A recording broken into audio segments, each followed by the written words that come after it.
We have one of the last two matches and the third of the three Charron brothers. Junior David Charron from Killingly will square off against Jackson Archer, a senior from Lyman Memorial. Lyman Memorial is another program that's come along in recent years. You got Greg LaFlamme and Brandon Stroud. They've been doing a really, really good job with that program. So if you are just joining us, we have two matches remaining. David Charron and Jackson Archer at 126 are on the mat right now. Killingly has secured the overall team championship. Waterford in second place and Ledyard in third place. But a special shout out to the three New London High School finalists, all of whom brought home victory for the Whalers today, 3 for 3. 3-0 in the championship matches for New London. And right now, David Charron, the junior, 38-3 on the year, taking on Jackson Archer. And Charron has an early 2-0 lead.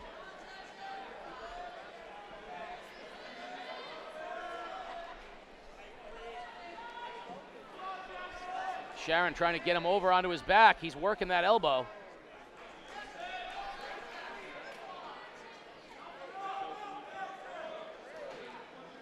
Working hard underneath. Can't quite secure it right now. Now he has both elbows. Is that a little double wing there? What's that little... Yeah, it's got one chicken wing. He's going to try to get the other one. And if he does the cross-face chicken wing, it'll be a Bob Backlund special. Bob Backlund's still around. He is still around. He lives in Glastonbury, yes, and he makes his way out to youth tournament. Still has the suspenders, big red. Yeah, he goes into detention in the juvenile court and gives talks to the kids who are in juvenile detention, and talks about wrestling as an outlet for getting themselves, occupied, and still does that on a regular basis. And when I saw him, I said, "Would you put me in the crossface chicken wing just once for me?" And he did. Well, I will say, wrestling's probably one of the reasons that I'm not in jail. It helps a lot of young men with maybe anger issues or, anything. They start out wrestling a boy and you become a man by the end of it. That's for sure. Well, something I talked about with Coach LaBeef prior. So, wrestling is a team sport, but it's really a team sport built up of individual performances. And so, like you mentioned earlier, you throw a pass and someone else drops it, and you have an excuse to blame somebody else for your losses. There's no excuse out on the mat. It's you and somebody else. So you really have to take ownership of, and you really have to learn how to process defeat, learn how to process adversity, which not all team sports have the same way that wrestling does. So there's really a level of responsibility to wrestling that doesn't exist in some of the other team sports. I completely agree.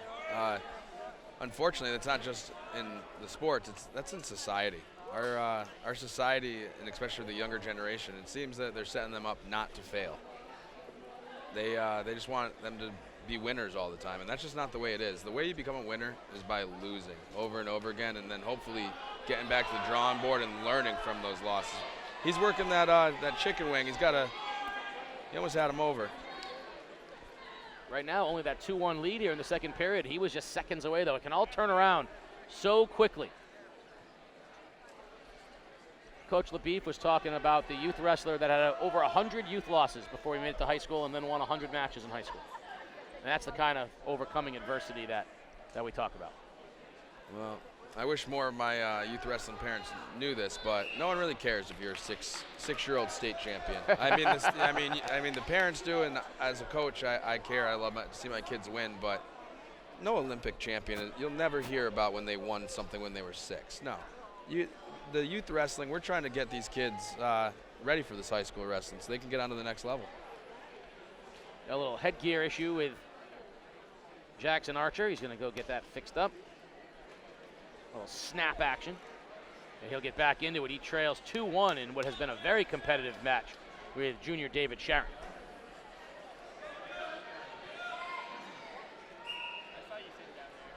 Charron in top position. Archer wants desperately to get an escape and tie this thing up, but Charron's got him broken down pretty well. And he keeps working those arms too. He's got a wrist, and he's got a wing. He's going to try to work it.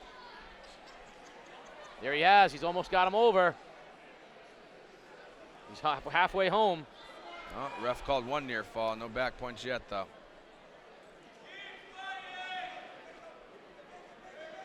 Archer working hard here, but Charron has maintained position. and is just grinding right now on the senior. 18 seconds and counting here in period number 2. Give David Charron a lot of credit. He has maintained this position for almost the entire period. 2 minutes can feel like an eternity. I'll give him credit when he turns the kid over to his back. You're not going to do it in this period. That's a lot of work on both sides for no points. Yeah. Oh yeah. You got to feel like, if you're Archer, you got to feel like you just got a victory there. You know, like absolutely. He didn't get turned. When you're all tied up like that, tied up like a pretzel, and you get out alive, yeah, absolutely, it should be a victory. So now Charron will start on the bottom, and Archer has an opportunity here. Archer has to turn him though, and realistically, from a coaching standpoint, I would think that the coaches would let him up, as you've seen before. Give him the one escape. It would put the score at 3-1. But Archer would have it. Now this is where we're in this situation now. Now Archer has to get the takedown to tie it up.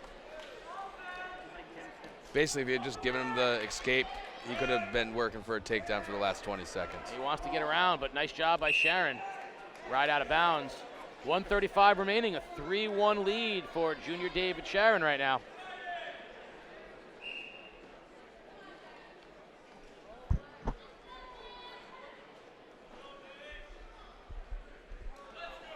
Archer's got the wrists. Charron's got a wrist of his own right now, so it's anybody's contest still. 120, a lot of wrestling left.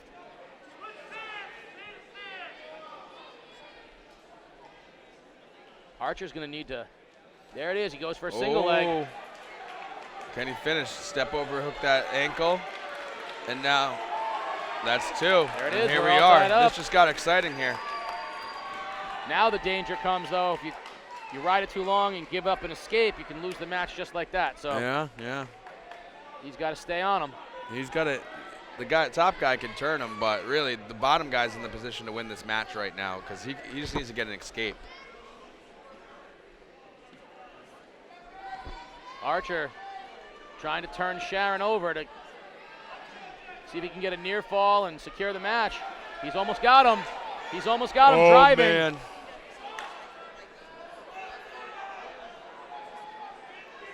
"30 seconds remain. If no score happens, we're going to overtime again." Archer trying for the escape. Excuse me, Charron trying for the escape. Archer's trying to get him over on his shoulders. 15 seconds remaining. Who's going to accomplish their goal?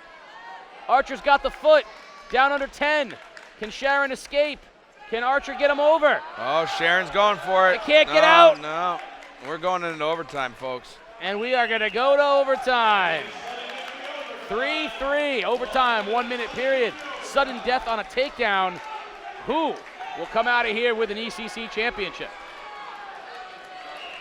Well, the answer is whoever wants it more.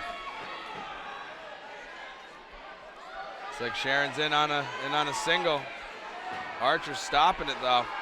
Archer's spinning. Archer's got that too. Give it to him. He wants it. Oh no, but Sharon's fighting. This is called a scramble. That's 2. There it is. Senior Jackson Archer with a sudden death 5-3 win. 126-pound champion, Lyman senior Jackson Archer. He showed a lot of emotion after that win. That was big for you, wasn't it, son? It was. After 4 years wrestling for here, third year wrestling this tournament, I think I deserve this. Yeah, a little chip on your shoulder after finishing second last year. You wanted to win this bad. Definitely did. It feels good, doesn't it, to go out in style? It feels Enjoy awesome. this one. Casey?